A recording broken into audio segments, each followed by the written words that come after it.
para adorar o seu santo nome, nossa salvação a todos, especialmente as pessoas que nos visitam. Nós estamos, queridos, no primeiro sábado de 2015.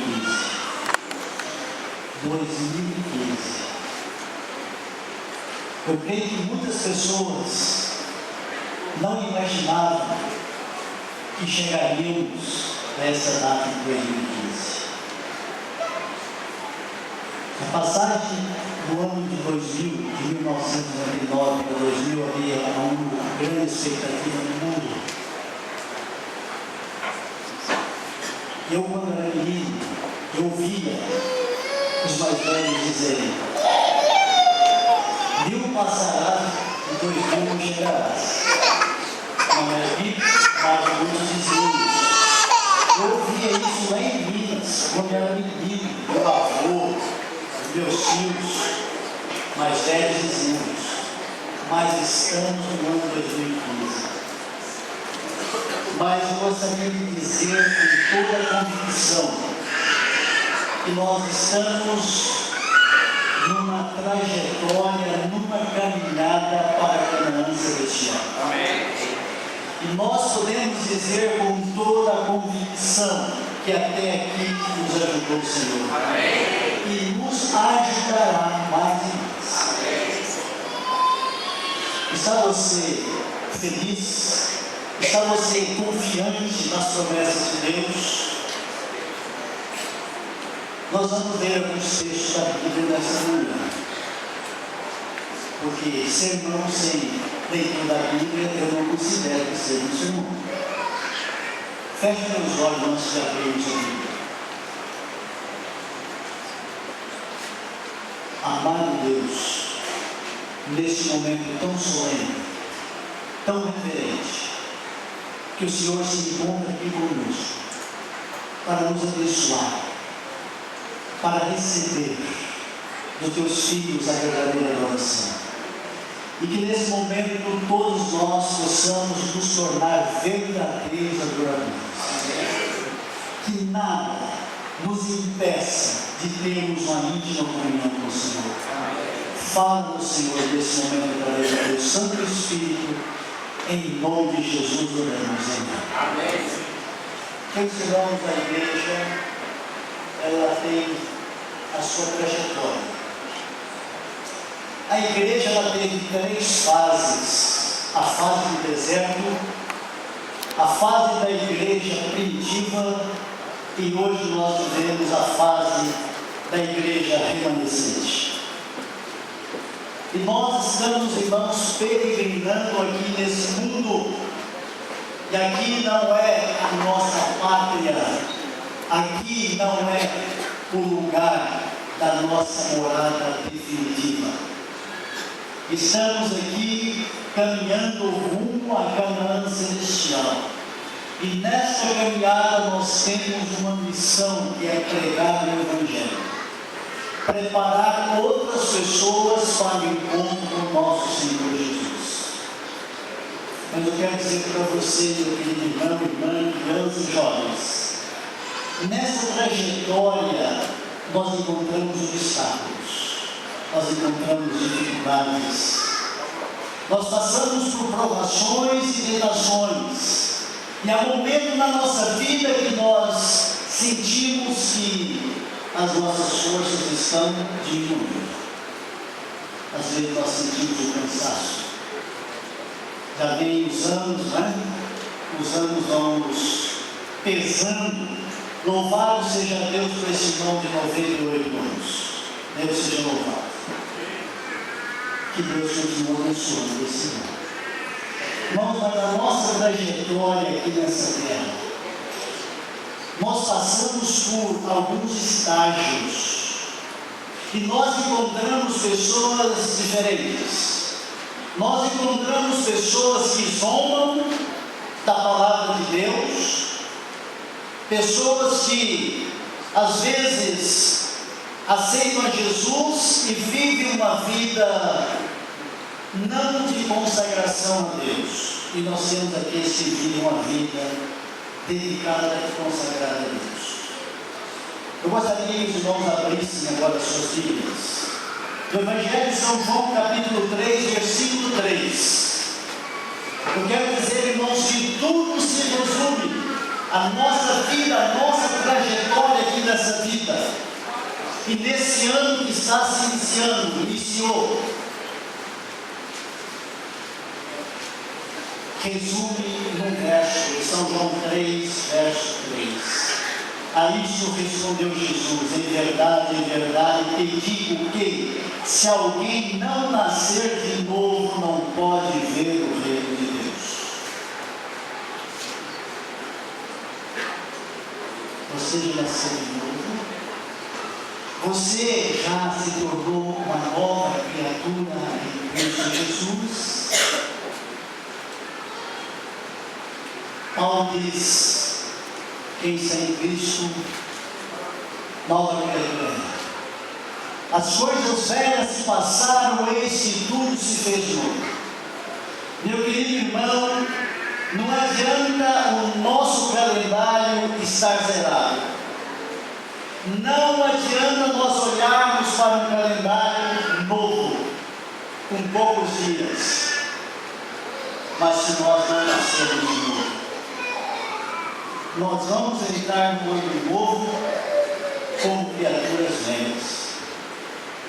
Mas quem está em Cristo Jesus, nova criatura é. As coisas velhas passaram e este tudo se fez novo. Queridos irmãos, essa trajetória, eu já preguei esse sermão aqui, eu preguei uns 15 anos atrás.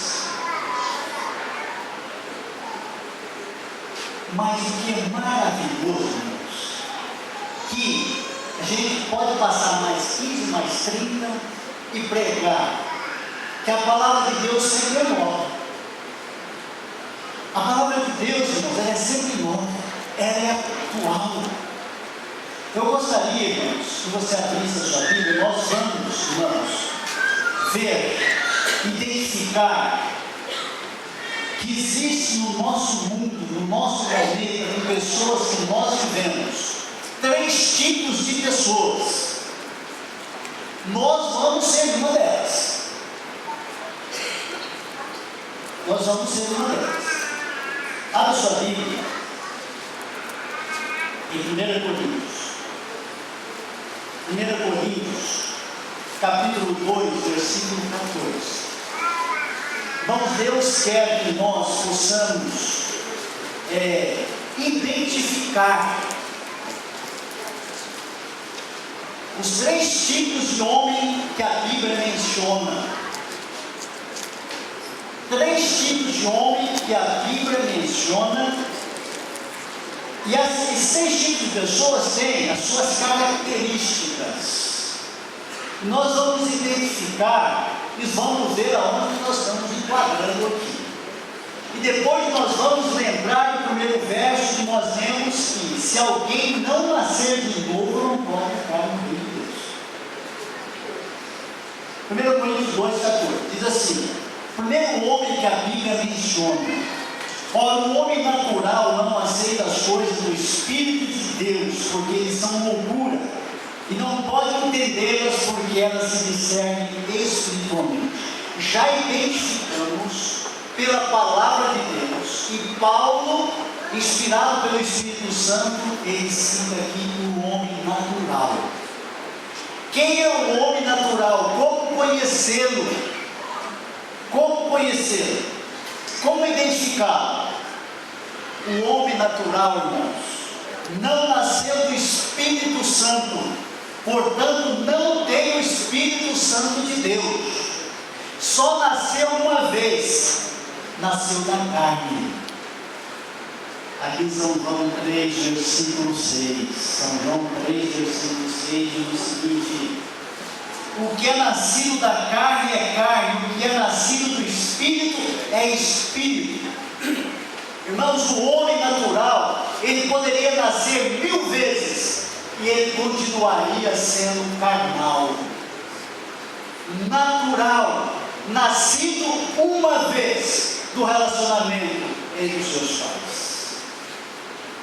E a Bíblia é clara, Jesus foi enfático em dizer: se alguém não nascer de novo, não pode, é impossível entrar no reino de Deus. Irmãos, todas as inclinações do homem natural, seu coração volta-se para a terra, para o pecado e para o mundo. Não entende nada sobre o Espírito Santo, não aceita a palavra de Deus, e não adianta argumentar com ele a respeito do amor de Deus, de dar o seu Filho para vir nesse mundo, para morrer por ele, pecador, e por toda a humanidade. Ele não entende porque deixamos de fumar, não bebemos bebida alcoólica, não vamos ao cinema. Olha, eu vou dizer, não vamos ao cinema. Ele não entende. Por mais que alguns achem que pode ir, até mais. Ele não entende porque vamos à casa do Senhor no dia de sábado. Por que guardamos o sábado? Por que não comemos carne de porco numa festa de fim de ano? O homem natural, ele não entende essas coisas. Tudo para ele relacionado à palavra de Deus, sabe o que é, irmãos? É loucura. Em 1 Coríntios 1, verso 18, veja o que o apóstolo Paulo aqui diz. 1 Coríntios, capítulo 1, verso 18, diz assim: certamente a palavra da cruz é loucura para os que se perdem, mas para nós que somos salvos é poder de Deus, porque está escrito: destruirei a sabedoria dos sábios e aniquilarei a inteligência dos instruídos. Irmãos, aquilo que para nós é poder de Deus, para salvar, para mudar a vida da prostituta, do viciado em drogas, para o homem natural, isso é loucura, isso é bobagem. Não existe isso. Ele não entende nada do Espírito Santo e das coisas do Espírito Santo. Em Colossenses 3, versículo 5, Paulo diz assim: fazei, pois, morrer a vossa natureza terrena, prostituição, impureza, paixão lascívia, desejo maligno e avareza, que é a idolatria. Irmãos, Davi disse que nós nascemos em pecado me concebeu a minha mãe. E o homem natural tem tendência para a prostituição e impureza, desejo maligno, avareza. Isaías 44, 18, nós lemos: nada sabem, nem entendem, porque lhes grudaram os olhos, para que não vejam e o seu coração já não pode entender. Irmãos, o homem natural tem os seus olhos grudados para as coisas de Deus. Tudo para ele é loucura, para tudo ele tudo é bobagem. Agora, irmãos, eu gosto muito de um texto que mostra a realidade e a condição do nosso mundo. Não só agora, mas em todas as épocas, porque eu creio que desde que o pecado entrou no mundo não existe tempo pior ou melhor, não existiu menos ou mais pecados. O que cresceu foi a humanidade, um número de pessoas, mas o pecador sempre foi pecador desde o pecado entrou no mundo. E aqui, no capítulo 1 de Romanos, versos 26 a 31, diz o seguinte: por causa disso, os entregou Deus a paixões infames, porque até as mulheres mudaram o modo natural de suas relações íntimas por outro, contrário à natureza. Semelhantemente, os homens também deixaram o contato natural da mulher e se inflamaram mutuamente em sua sensualidade, cometendo torpeza homem com homem e recebendo em si mesmo a merecida punição do seu Deus. Irmãos, o homem natural, ele não entende nada disso. Hoje as pessoas estão mudando de sexo, isso para eles são naturais. Irmãos, Deus não deu opção para o homem mudar de sexo. Deus criou homem e mulher ser humano diz, pode dizer, eu quero mudar de sexo porque Deus não deu essa opção para ninguém. Você nasceu homem, você nasceu mulher. Mas o homem natural, o homem pecado, acha que tudo vai ser normal. Acha que pode tudo. Outro dia eu ouvi uma mãe dizer, o meu filho vai fazer opção quanto à sua sexualidade. Irmãos, diante da palavra de Deus, isso é um absurdo. Para a sociedade corrupta, carcomida do pecado, isso é normal. Esse é um tema que dispensa um assunto, um tema para estudar em outra época. Irmãos, o livro de Jeremias 13, 23, Deus aqui faz um pergunta: pode acaso o etíope mudar a sua pele? Ou o leopardo as suas manchas? Pode. O etíope, o africano, mudar a cor da sua pele? Pode o leopardo mudar as cores das suas manchas? E agora, tem aqui agora uma afirmação. Então poderias fazer o bem, estando acostumado a fazer o mal? Irmãos, a criança desde que nasce com a tendência de fazer o mal. Nós precisamos ensinar os nossos filhos a fazer o bem, porque o mal, ele já nasce com essa tendência.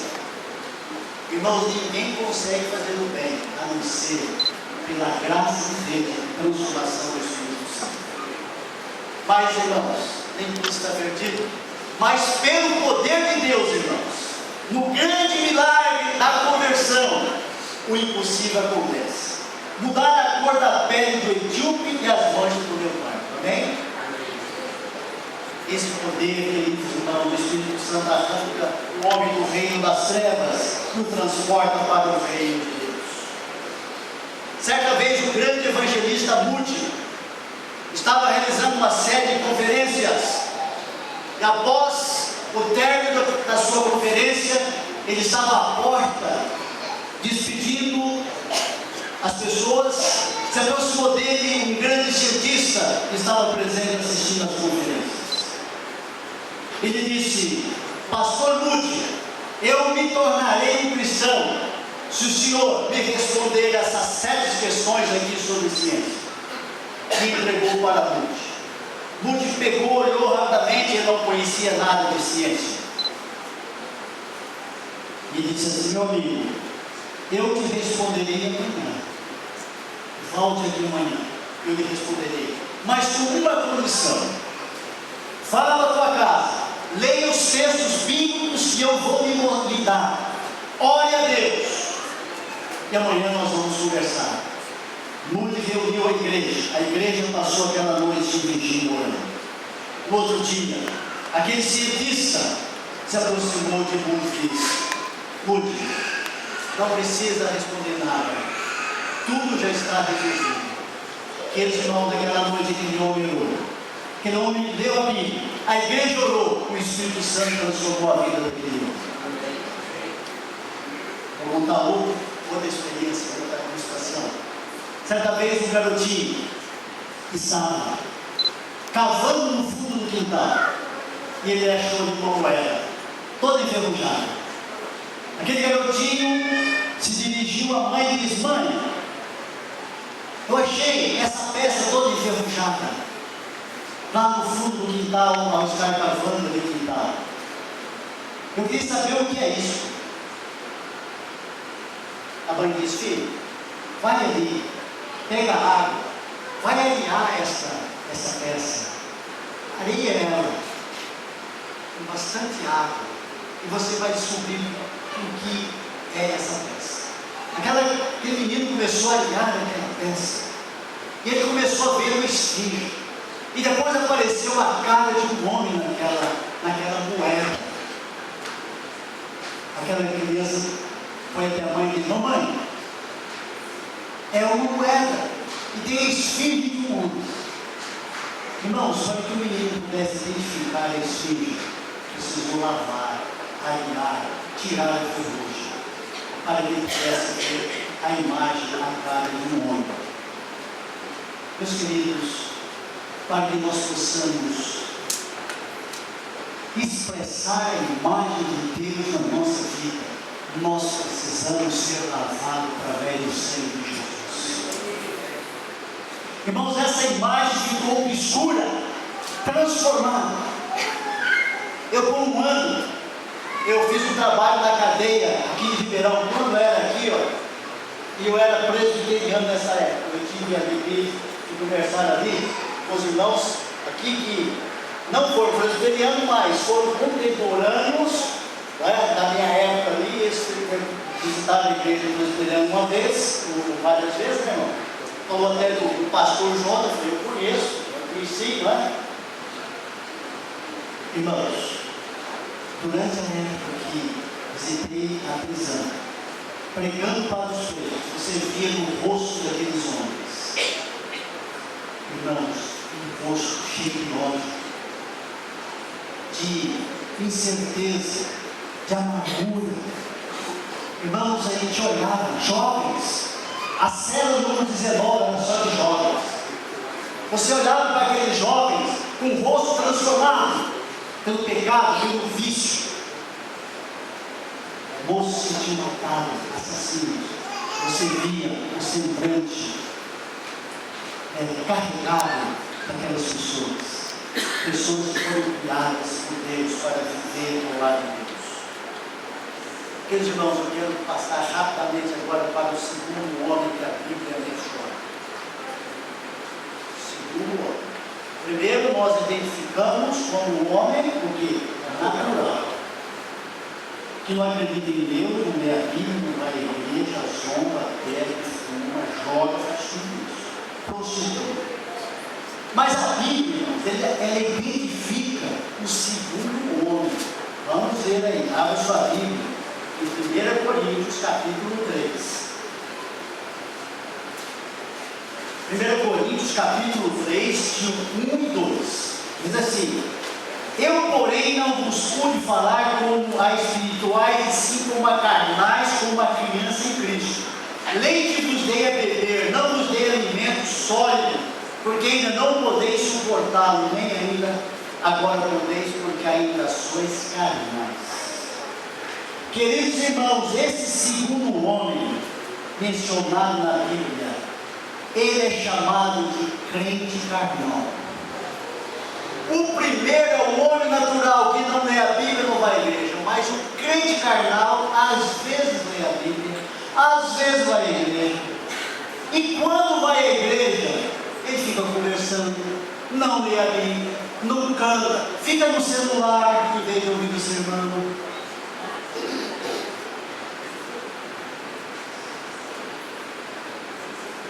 Não presta atenção, às vezes dorme. Ellen White diz que quando um crente dorme na igreja, é Satanás que está fazendo com que ele cochila para não ouvir a palavra de Deus. Porque Deus tem uma mensagem para ele, mas o diabo não quer que ele ouve, então o diabo pesa os seus olhos.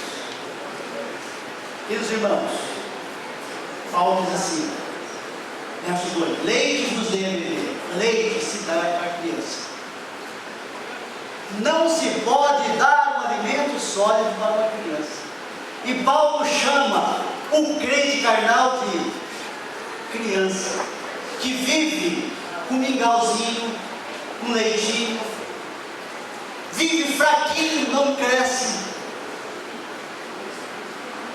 vive na infância espiritual.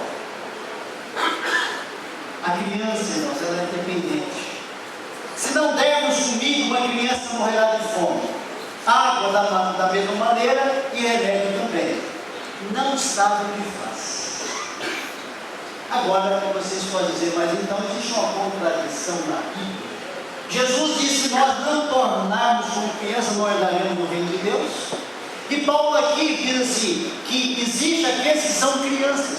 Irmãos, nós devemos ser crianças na pureza, na inocência, não na vida espiritual, por o conhecimento da Bíblia e nosso testemunho. Então, repito, a criança é dependente, ela é insegura. Uma criança chora, ela ri, faz careta, cai, se machuca, pode até comer e tomar alguma coisa mortífera, porque ela não tem noção do perigo que está ali. O crente carnal também, muitas vezes, por distanciar de Deus, ele não tem noção do perigo que ele corre quando ele vai a alguns lugares que não deveria.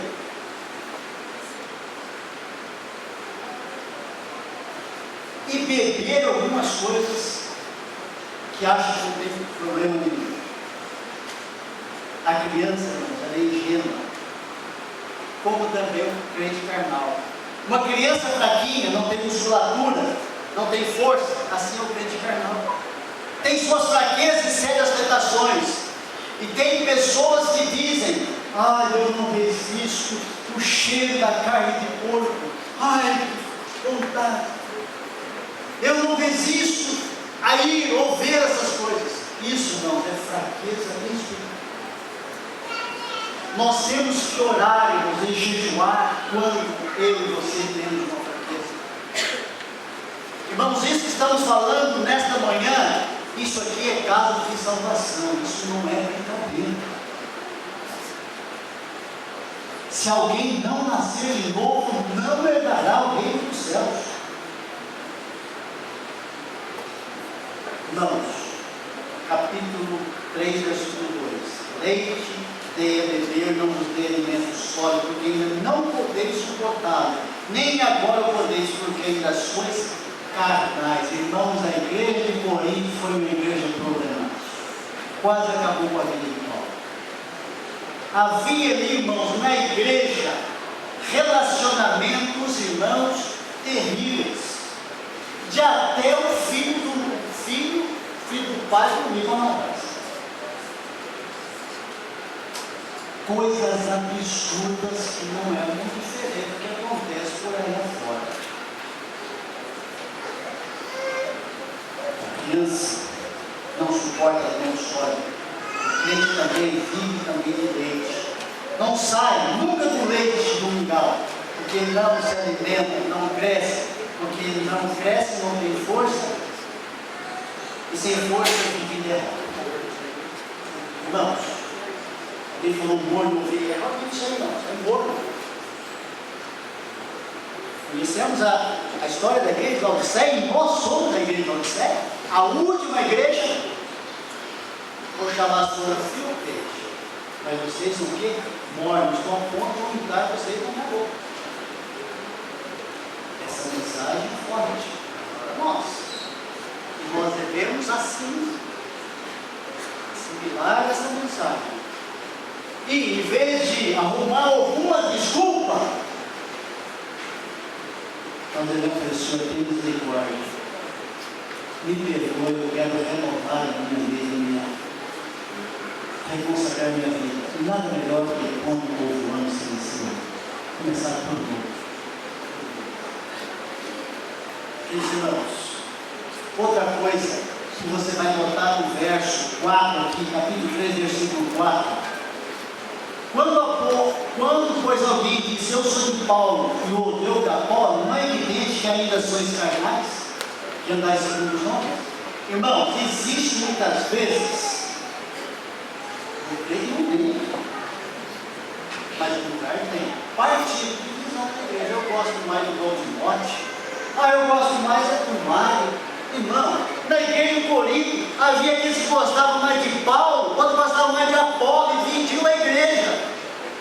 Irmão, que coisa mais idiota o tal de ciúme. O ciúme tem a base do seguinte: eu não tenho e não quero que os outros tenham. Não é idiota esse pecado do ciúme? A pessoa fica mais preocupada com os outros do que com ela.